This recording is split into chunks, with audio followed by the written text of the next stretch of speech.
Everybody, welcome back to the Sunny Day Review. I'm Brian. I'm Jillian. Jillian, how are you? Good. I am both semi-excited and semi-dreading getting into this episode, or these episodes today. So, Yeah, it should. definitely a string of dark ones we have. Yes. But not starting off. This one's not dark, just kind of weird. Um, let's ready to get into it? Yep. Let's dive All in. right. We're starting off with Season 5, Episode number 15, I Was Made to Love You. Originally aired February 20th, 2001, and was written by Jane Espenson and directed by James A. Cottner. All right.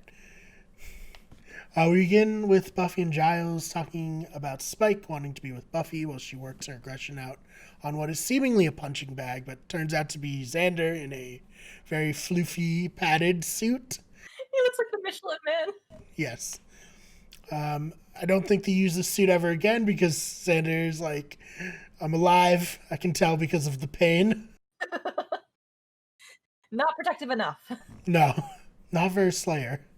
I guess she felt like she needed. So Xander gives Buffy a bit of a pep talk about her finding a better guy than Spike or Riley. He says, maybe you can just be Buffy. Because she's like, I need to be more for guys. I need to laugh at their jokes. I need to do all this stuff. And he's like, well, maybe you can just be Buffy. He'll see your amazing heart and he'll fall in love with you. And they have a hug because that's very nice. And then Xander laments on Buffy's failed romantic entanglement, saying it might just be less of her fault and more of the fact that she lives on a hellmouth. I mean, it's a fair point. Yeah. It's nothing good. No. Cordelia had the right idea. Yeah. Elsewhere, we see a girl get out of a hitchhiker's car. He asks her if she really wants to get out and go into Sunnydale, and asks her what she's looking for, to which she responds, true love. Yeah, good luck with that. Yeah. So after the intro, Joyce is showing Dawn and Buffy her dress as she's going on a date with a guy named Brian. So great choice of naming, partners, I'd say. Just great taste. Not to toot your own horn or anything. Right. No, never. Dawn says she likes the dress because it's mommish, but Buffy says that she likes it because it's sexy. It's so funny. She's like, are you sure it's not too mommish? And Dawn's like, oh, that's why I like it. Joyce is uneasy about getting back into dating and asks Buffy for her advice, which she says she's not qualified to give advice, given that their two boyfriends have both immediately left town upon breaking up with her. Which is fair. Yeah. Oh, man. I really liked that line, though. That was fun. And sad, but fun. Yeah. It's a little self-deprecating, but also, good point. Tara and Anya are talking about how Anya has learned to day trade stocks on the computer. Very fun. Basically, Anya was like, oh yeah, I learned how to just make my money into more money. They have a fun little... I love Tara's interactions with people. She's so fun. She's like, yeah, I've tripled my money. She's like, tripled? So money into money. Oh man, they're approached by the girl from the intro. She's extremely perky and asks them if they know someone named Warren and where to find him. They don't, and she goes on to ask the next person, right behind them. At a party at college that night, Buffy runs into Ben by a punch bowl. She tries to play it cool and laughs at his jokes, overly so, like she was talking about doing earlier. Oh, Buffy. I mean, Ben's a charming, funny guy. She didn't need to go that hard, He's like, are you having a complete mental breakdown? What's happening? Also, does he go to... Wait, she's at a college party. He's an intern at the hospital. Mm-hmm. Yep. Yeah, I know. Does you see Sunnydale have a medical school? How big is this college? I don't know, because there is a medical school in the episode where Buffy or where Spike tries to get his chip out. I thought he was just at the hospital. No, because there's a line like he's not at the hospital. Where would he go? And then like the medical school. I don't know if Oh, that's on the hospital campus. If it's on Sunnydale, I don't really know. I have no idea. good point. I have to see how USC's set up, and because I'm pretty sure they just kind of modeled it after that, seeing as they used its library in one of the episodes. But yeah, I know. I don't know what's happening here. We get to experience the ever expanding Sunnydale landscape as it has expanded since season 1, where it was what the bad side of town was about a block from the good side of town. Now they have at least 2 colleges, one of which is freaking massive, and I don't know. A nice little like common shopping area where like the magic box is set up. And about 70 different graveyards. It's 70 different graveyards. Yep. Oh man, so she's very awkward about her interactions with Ben.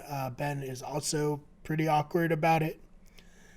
Xander and Anya are talking about Chex Mix, and while doing so, the girl from before enters the party, and Xander seems to be attracted to her immediately. Pretty rude to be this openly lusting for some girl to your girlfriend. I don't Yeah, know. yeah. Very weird Not decision. advised. No. No. A guy in the background sees her, grabs his date, and tells her that they need to leave or she will see them. Tara and Anya find it strange that this girl has been looking for Warren all day without finding him. Willow and Xander agree that she will find someone even if it isn't Warren because she's so attractive. Which also, Willow, what the hell? So rude. Spike comes to the party and needles Buffy for a bit about looking for her next ex. Yeah, Spike. Buffy basically tells him off, and then Ben comes back and offers to get inappropriately violent with Spike if he was bothering her. She says no, it's okay, and Ben gives Buffy his number and offers to take her out on a coffee date, much to the chagrin of Spike. He's in the corner just glaring at Ben. Buffy warns Ben that if they go on a date, it might end up with him leaving town. And he's willing to risk that tragic chain reaction. It would be good for everyone if he did, I'm just saying. It would indeed. Spike hits on the new girl and whispers something into her ear. She responds by picking him up and tossing him out of the window. Everyone at the party is very freaked out. Spike is confused. She says it's because of what he said.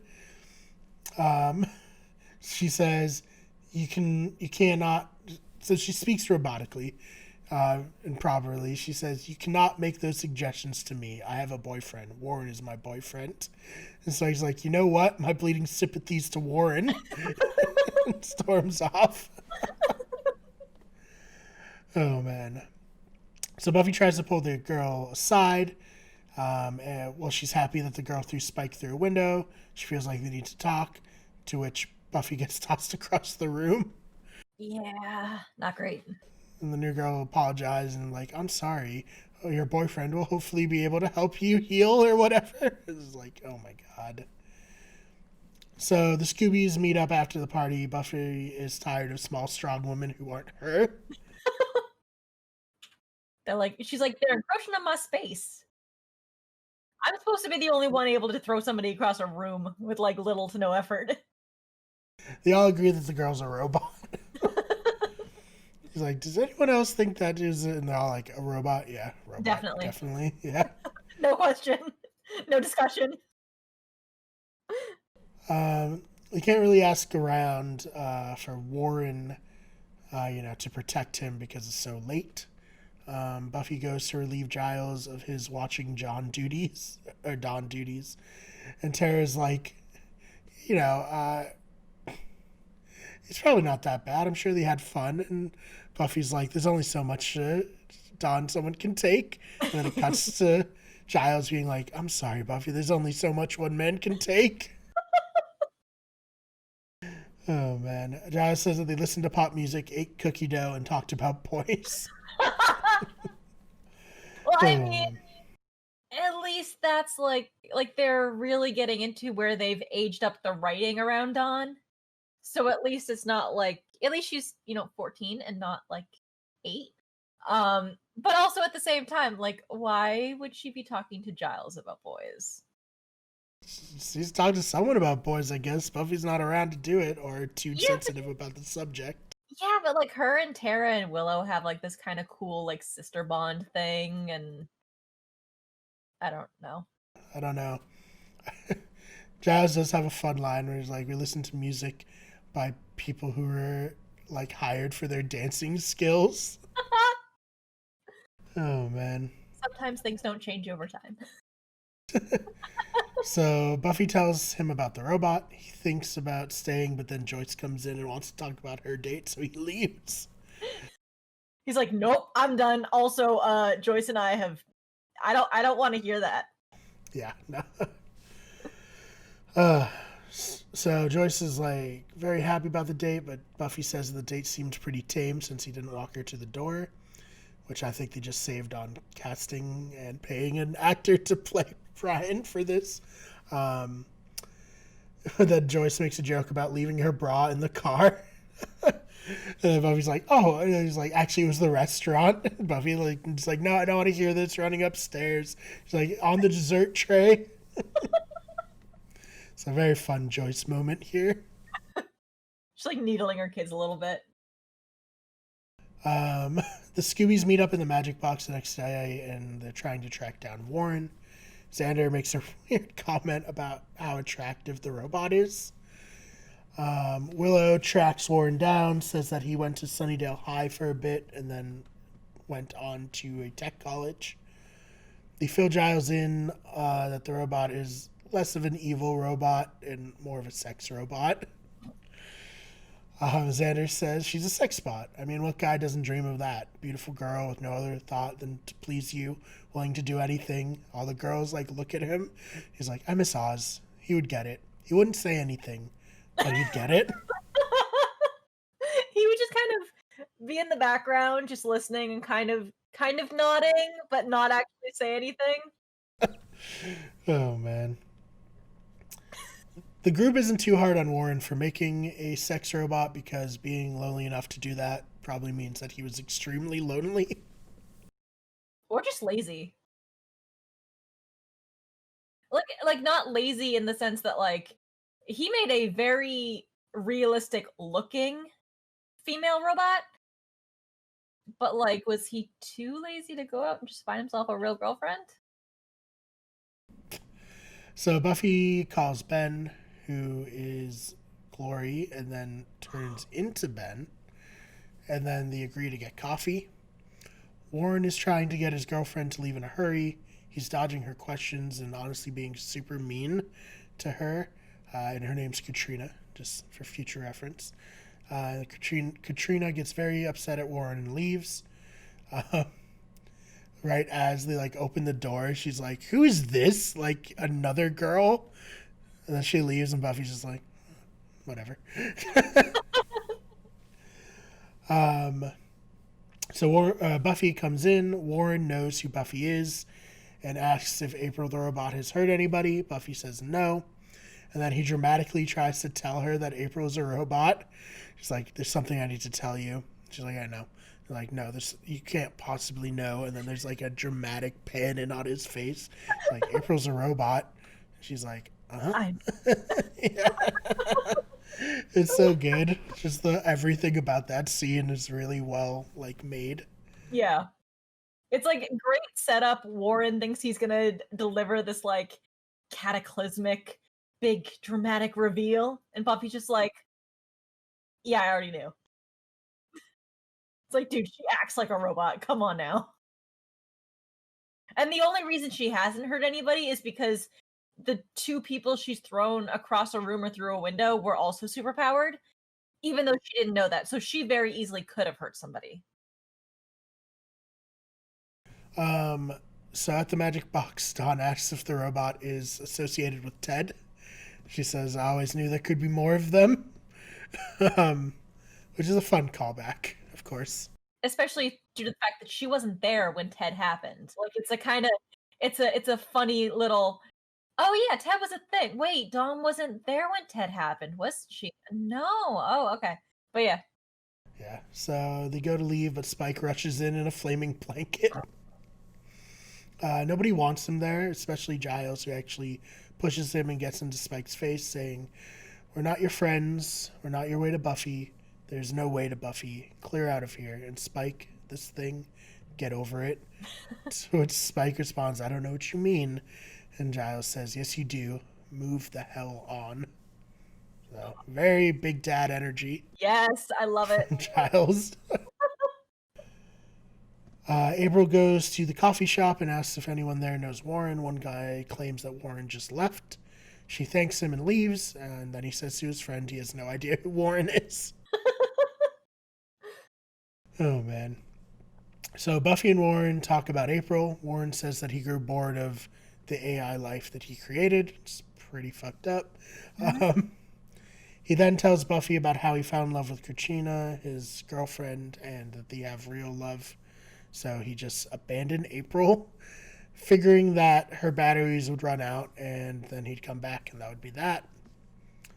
He did not anticipate her coming after him. What did he think she was going to do? I don't know. I'm guessing he told her to stay there and thought that she would I guess, listen to her, but no. He figured her battery would run out by that. Yeah, all right. So April runs into Katrina and asks about Warren. Katrina gets upset and says Warren is her boyfriend. April squeezes Katrina, telling her to stop lying, which causes her to pass out. And there's a sound effect that makes it seem like she may have killed her. Yeah, it's not great. No. Warren tries to get April to go back when they finally find Katrina. And so they get there, and April's just holding Katrina up, like, off the ground. And he's like, why does this girl lie, Warren? And he's like, April, give Katrina to Buffy. All right, so Warren tries to tell April to go back and wait for him at where they were before. And then Buffy says, no, like, you have to actually break up with her. So he was trying, because she arrived in town at the beginning of the episode. He was literally just trying to send her on a wild goose chase back out of town, wherever he abandoned her the first. Like, ugh, I don't like Warren. Warren breaks up with April, causing her to go into combat mode and like identify Warren as an enemy. Then Warren quickly says that he's breaking up with her because he loves Buffy. And it switches the combat to her. Buffy and April fight. Katrina wakes up, which is good because I, thought that Katrina was probably dead, but she's not dead. Luckily. So Katrina wakes up, realizes that April is Warren's ex and a sex robot, and runs. Just as April is about to crush Buffy's windpipe, she begins to lose power. April and Buffy sit on the swings. Buffy comforts her as she dies. As she is dying, she tells Buffy to be an optimist and says that things are always darkest before the dawn, but she doesn't get to finish her quote. So Xander is hanging out with Buffy as he fixes the window that Spike got thrown through. They talk about how he's grown into someone who is more useful than he was before. He says, look, I'm someone you actually might want to have around now. Do stuff. And Buffy realizes that she isn't defined by having a boyfriend. She's just defined by being Buffy. Mm-hmm. She doesn't need to just jump into a relationship quick. Buffy calls Ben to cancel coffee, and Glory hears it on the answering machine and is hurt that Buffy turned them down. Warren is packing up at his house. Spike arrives to place an order for a Buffy bot. Buffy arrives at home. She sees flowers from Brian. Says, finally, one guy doing it right. She calls up the stairs to no answer. as viewers, we see Joyce is lying on the sofa in the background. It focuses in on her. Her eyes are wide open, staring at the ceiling. Buffy asks her what she's doing, and she gets more concerned each time she says "Mom," until it's just kind of on her face, and she's like on the verge of tears, and the episode ends. Pretty heavy thing to just throw in at the end of an episode. Yeah. Yeah, I agree. Joyce's last scene was needling Buffy about, the Big date. bra. Yeah. So yeah, I gave this a 6. What did you think of it? I'll give it a 6 as well. It's not a bad episode, and if it didn't play into later this season, not just at the very tail end, but with War. I mean, we're talking about something within this season. I don't think it's a spoiler. But Warren does come back later this season. If he didn't, this would be a throwaway episode for me. But yeah, I'd give it a 6. It's not a bad episode, but it's just like there's certain episodes that I feel kind of postpone the story development. This one doesn't postpone it, it just kind of slows it down for a minute, if that makes sense. Yeah, I wonder if they kind of were very like, we want this to feel like a classic Monster of the Week Buffy episode, so that the end of this and the next episode hits even harder, Yeah. Like, it was a very big blind side. Subverting expectations. You expect this to be just a Monster of the Week episode, and then plot. All right, so you ready? Talk No. about that plot? No. No. Well, too bad. In all fairness, I would never be ready to talk about this. So let's just make sure OBS is doing its thing properly, and let's just jump into this and hopefully only have to do it once. Yeah, we look good on OBS front. Okay. All right, so Season 5, Episode 16, The Body. Originally aired February 27th, 2001. Written and directed by Joss Whedon, of course. Oh boy. All right. Deep So breath. we begin with the previous episode ended, including the scene of Buffy finding the flowers and finding Joyce's body. Then we go into the intro. We come back to everyone at a Christmas dinner. They asked Dawn what she asked Santa for Christmas. She says she doesn't believe in Santa. Anya says that he is real, but he kills children instead of giving them presents. So, nice Anya interjection here. I'd be very scared of Anya as a parent. Yeah. I'm just saying. Oh, man. Love it. Love her. In the kitchen, Buffy and her mom talk about a pie that burned. There's a really funny line where Josh is like, "Oh, should I open another bottle of wine?" And Josh is like, "Do we dare?" And Buffy's like, "Hey, as long as you guys stay away from the band candy." I love band candy throwbacks. I really do. Oh, man. So Buffy goes to cut the pie. It falls and smashes and snaps Buffy back to reality. At least that's how I interpreted it, She tries to wake her mom. Her mom doesn't wake up, so she calls 911. The operator tells her to try CPR, and the paramedics are on their way. Buffy tries CPR, and in her haste, breaks a rib, which I guess is a very common thing. That's what people tell me. Yeah, I've heard that as well, that it's very common to break ribs doing CPR, but you have to imagine that, like, maybe Buffy broke more than just one rib in her haste to try to revive her mom with her Slayer strength. Definitely, because it's like immediately. Yeah. I know that the bone that connects like all of your ribs or whatever, is it the sternum? That they literally have to like crack that in half when they do open heart surgery, and it's like supposed to be super strong. Yeah. So I can only imagine what Slayer strength does, is what I'm saying. Yeah. So Buffy calls Giles and says, "You need to come. She's at the house," and then hangs up.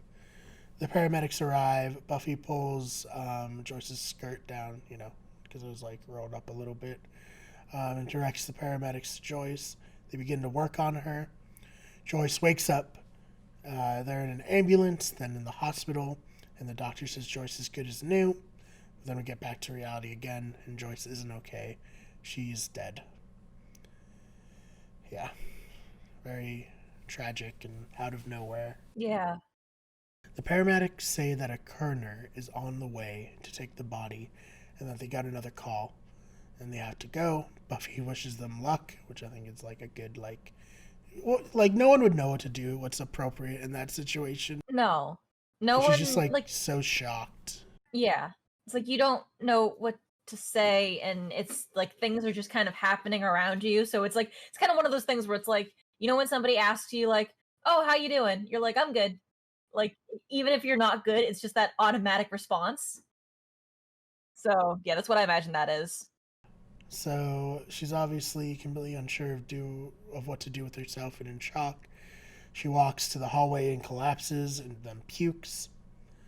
Something that's really noticeable in these scenes in particular is that Buffy is in the scenes that Buffy is alone is the use of ambient noise. There's wind chimes. There's like people running around doing stuff outside, and it's kind of like the world is going on, regardless of what's happening in Buffy's life right now.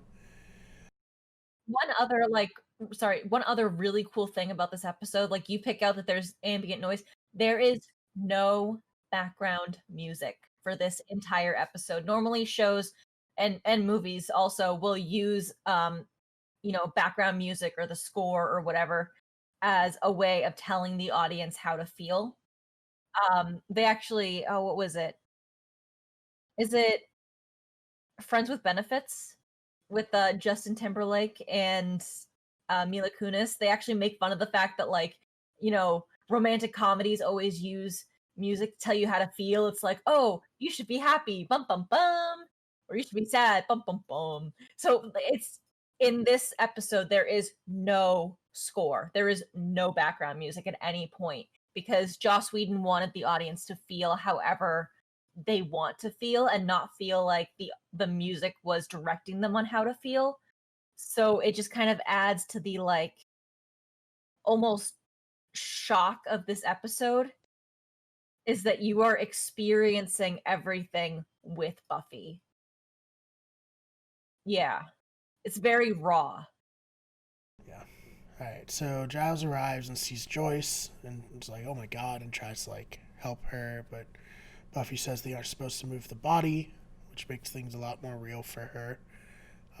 We cut to Dawn at school and she's crying, and it turns out because a boy called her a freak. Her friend says it isn't a big deal. Like, don't worry about it. Who cares what that guy thinks? Um, so they go to an art class, and she stands next to a guy named Kevin, who she might have a crush on. She's definitely like, flirty-ish with him. Um, so he asks about the time that she cut herself. And she's like, "No, I didn't." And he's like, "No, it's cool. Like, I can relate." So then she's like, "Yeah, I had some really intense stuff going on." Certainly an understatement there. Yeah. Uh, the boy, the bond over their dislike of a girl named Kirsty, who strikes me as a very Cordelia of this generation, maybe without their redeemable qualities, I don't know. Um, so Buffy comes and takes her out of class. Dawn demands that Buffy tells her what happened in front of all her classmates, but she's like, "No, you really need to come with me." They get outside. She really puts her foot down and is like, "You need to tell me what's happening right now." And we don't get to hear what Buffy says, but we do hear Dawn's reaction to it as she begins crying and collapses, and all her friends and her teacher and Kevin look on very somberly. I I'm mean, assuming. oh, go ahead, sorry. I was like assuming Buffy told the teacher what happened, and then, or at least like there's a family emergency. Yeah. Yeah, or something tragic happened or something. Yeah. I mean, you gotta kinda There was no winning the situation for Buffy because we know that Dawn kind of loves to make a scene. She loves to do that really annoying shrieking thing. Um, so all I can imagine is that like Buffy's dealing with a lot right now. She's in shock and she's trying to make this as easy for Dawn as possible with like getting her out of class and getting her like away from everybody that she knows before like at least like out of the eye line of all the kids in her class that she knows before telling her this tragic thing that she knows is going to cause a breakdown. But like Dawn is just keeps going like, no, tell me what's going on. Tell me what's going on. So at some point Buffy just gives up and it's just like, I'm trying here, but so I'm just gonna tell you. It's like yeah, but no, it's heartbreaking to watch Dawn just like collapse in the hallway in tears. So we see a shot of Joyce in the morgue as they're beginning to perform the autopsy on her. Then a shot of Willow and Tara in their dorm. Then Xander and Anya silently driving. They double park, but Xander doesn't care. I was like, "You're double parked." And he's like, "Let them give me a ticket." Like, gets out. Willow's having a breakdown over what to wear. She wishes that she could find her blue sweater because Joyce liked her blue sweater so much. She's really worried about not being able to help Buffy through this and is having a bit of like a, emotional breakdown over the whole situation. Very understandable. Mm-hmm. One, obviously sad that Joyce died, but two, like so overwhelmed by what it means for Buffy and Dawn, and yeah, and then so in the midst of this, Tara and Willow kiss, and that's their first on-screen kiss. Mm-hmm. Obviously a huge moment, but just Yeah. kind of it feels like it's very natural. They Yeah. don't like focus and make it like what it is. At the I don't know how to put it, but It's kind of like they didn't they put it in as something that was very natural. It was Tara's way of trying to get Willow to stop spiraling. It makes me think of there's a moment in Teen Wolf with Styles and what's her face? I don't remember the name of the girl that he really liked. But he's having a panic attack and she kisses him. And she had read somewhere that like if somebody's having a panic attack, kissing them gets them to like take a deep breath in and can actually help with the panic attack. That's kind of what it reminds me of. But like I think that putting their first on-screen kiss in this moment was actually kind of genius because they didn't have the big dramatic, oh, this is the first Buffy or the first Tara Willow kiss episode. Like that's not what this episode's about. This natural moment was put in. It doesn't have the crazy dramatic music behind it of like a, are you noticing this, audience? You know what I mean? It's just very natural. And actually, I think the first time I ever saw this episode, I don't remember like almost noticing that it was the first time they kissed because it just felt so natural. That it was just like, yeah, that's a thing that Tara would do in this moment. Absolutely. So they resolve to be strong together and help Buffy and Dawn through this. Xander and Anya arrive. Xander and Willow embrace. The four of them stand awkwardly in Willow's room. Anya isn't really sure what's going to happen here. Xander's worried that it was Glory that did this. He's just kind of looking for someone to blame and direct his anger and sorrow to. Because he also blames the doctors for messing up the surgery somehow. Willow makes a kind of joke about fighting her. Like, all right, if you're going to be this way, like, put him up. And that gives him something to kind of break him out of it. Mm-hmm. Willow decides that she needs to change again. Anya begins asking more questions about the body. She's confused about the current customs because she's been a demon for so long. And she spent so much time as an immortal demon that she doesn't really understand mortality anymore. Like, very childlike. Like, how can she just be here and just be gone and not get back into the body? Mm-hmm. Um, and she has a breakdown about all the things that Joyce won't ever do again. Willow admits that humans don't really know how these things happen, what happens after you die. Anya finds Willow's blue sweater she was looking for, but didn't know she was looking for it, so she puts it in a drawer. I love that moment. I'm so sorry, because that's the sweater that Willow's been like flipping out about and looking for, and Anya sits down in a chair, finds it, and then like just puts it away in the drawer that's next to her. Oh man, Tara had already gone to look for it downstairs in the laundry room. Xander punches the wall and gets his hand stuck in it. Yeah, very boyish behavior from Xander. He pulls it out and it's all bloody. He washes it up. Tara says that she couldn't find the blue sweater in the laundry room. Willow says that it doesn't matter. They need to go to the morgue to be there for Buffy. Xander says the Avengers need to get assembling, which I just thought was interesting because Joss Whedon directed the first Avengers movie and second. And wrote and directed this episode. Yeah. So obviously he was a big fan even then. Yep. Xander makes a lot of Avenger references through the series and assembling and stuff. Well, and just like kind of Marvel references in general, just with like Jimmy Olsen. Or no, sorry, Jimmy Olsen is Superman, which is DC. Sorry. Yeah. I was gonna say, I was like, oh, and no, that's Batman versus Superman. But Jimmy Olsen's in that movie for a second before he gets murdered by terrorists. I fell asleep 20 minutes into Batman versus Superman because I was really bored. Yeah. And then you may have seen him.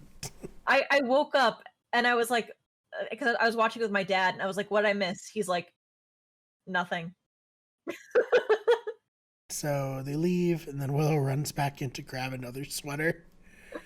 And we see Xander's car getting a ticket through the window. The mortician is done with the autopsy. He comes out to meet the Scoobies. Joyce has had an aneurysm. It was possibly a complication of her surgery to remove the tumor, though those can just happen to anybody. So it's very sad. Dawn goes to the bathroom. Buffy says Dawn is struggling with this, so she's in disbelief. Willow, Anya, and Xander go to find food for Buffy and Dawn. Tara and Buffy share a moment of bonding as Tara tells Buffy that her mom died when Tara was 17. She comforts Buffy by telling her about the grief she felt and how she's there for Buffy if she needs somebody. Buffy asks her, was it son and your mother? And Tara says no, and yes, it's always son. So I think it's a good line. Mm-hmm. Dawn tries to sneak into the morgue so she can see Joyce's body. She locks it behind her. It's just something that I guess she felt like she needed to do to make it real. Mm-hmm. After she locks herself in the morgue, she can't bring herself to look. And behind her, a vampire rises and begins slowly sneaking up on Dawn. Willow, Anya, and Xander return with lots of food as they panicked on what to buy. Buffy goes to check on Dawn and then realizes that she probably went to the morgue. She fights off the vampire, and as she does, the sheet falls off of Joyce. Buffy kills the vampire, but realizes that Dawn's staring at Joyce. Dawn asks Buffy if Joyce is cold. She says that Joyce is no longer there. Dawn asks her where she went, and then reaches out to touch her, and the episode ends as she's about to touch her. So yeah, that is The Body, a heavy as fuck episode of Buffy the Vampire Slayer. What'd you give it for a rating? You and I talked about this the other day. I feel really weird giving this a rating because I feel like if you rate it low, it's almost like saying that you didn't like Joyce, which is not at all accurate. I think I'm just gonna go with what you have, and I'm gonna do an 8. It's a fantastic episode from a production standpoint, from a writing standpoint, from like it's just a very emotionally heavy episode that is not one that I ever revisit for fun. Like, if I'm doing a marathon, I might go so far as to just skip this episode entirely.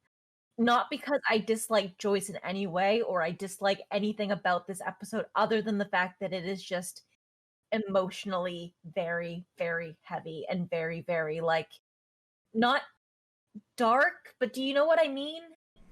No, yeah, it's a taxing episode, Yeah. to be sure.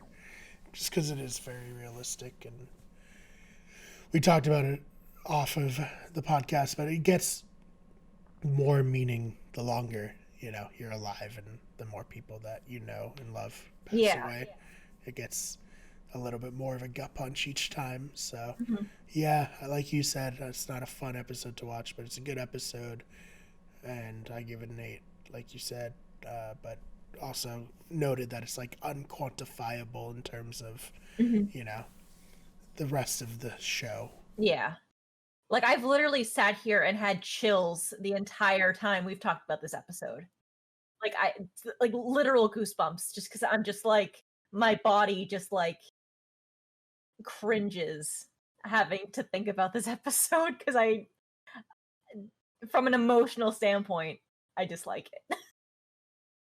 Oh, Oh yeah. man, is there anything else you'd like to add before we? Um, I'd love to say that the rest of the season gets less emotionally heavy, but I would be lying. Yeah, it does not. This is an episode that you can really point to uh when you talk about like the major villain of this season is just kind of life in general. um I don't know if you touched on it as we were talking about this now, but like at one point the doctor tells Buffy, there's nothing she could have done, like the Mm, aneurysm killed Joyce almost instantly. So even if Buffy had performed CPR correctly or any of that, like it wouldn't have done anything. Um, so there are like a lot of just things in this season that are not supernatural based. Like when Joyce was going through the whole thing with the tumor in her head, and Buffy was trying to find some demon to fight, to make it better because she's like, I can't just do nothing. Like, don't tell me this isn't supernatural. I've been fighting things that cause harm for most of my life.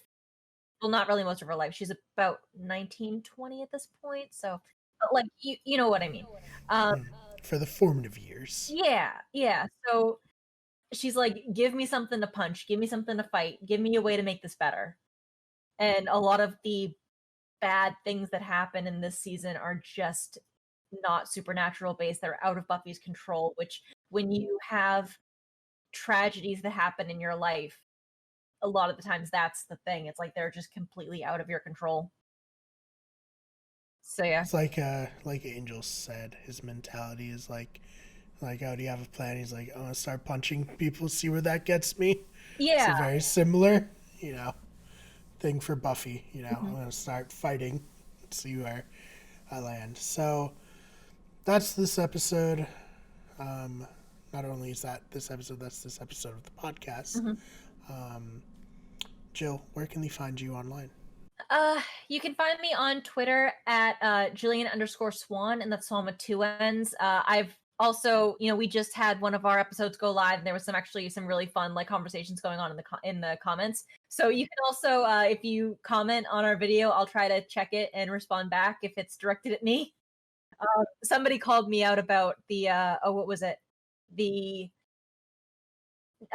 Nikki Wood Slayer, who was the Slayer that Spike killed in like New York or something, in the 70s. I think. Yeah, and me saying that Spike breaking her neck and not drinking her blood was a sign of disrespect. Turns out that might have been something I picked up from a podcast way back when, and have implanted in my head as part of my personal headcanon. But I mean, having that kind of conversation with somebody is actually super fun to me. Like, and seeing the different perspectives that people have. So you can find me if you want to call me out in the comments, respectfully, of course. But yeah, but you want to throw something in there, I'll try to respond if it's directed at me. Yeah, be respectful. I have Yeah. enough of on the videos that go like pretty, not viral, but get a lot of traction on the other channel. A lot of people saying that I look like the kid from GTA 5, which not super flattering, but enough people have said it that I think I'm just gonna dress up like him for next Halloween. Just gonna go into the skid, as they say. But anyways, you can find me on Twitter at the fake BMR, this BMARR, Instagram at SuperMarbro, also 2 R's.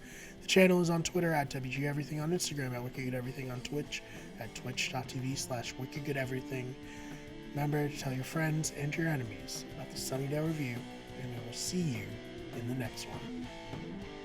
The Sunnydale Review is a Wicked Good Everything production. Fan art of Buffy was created by Fishbone Art. The logo was created by Tamar Kutab. The original intro and outro song was created by Alex Carl.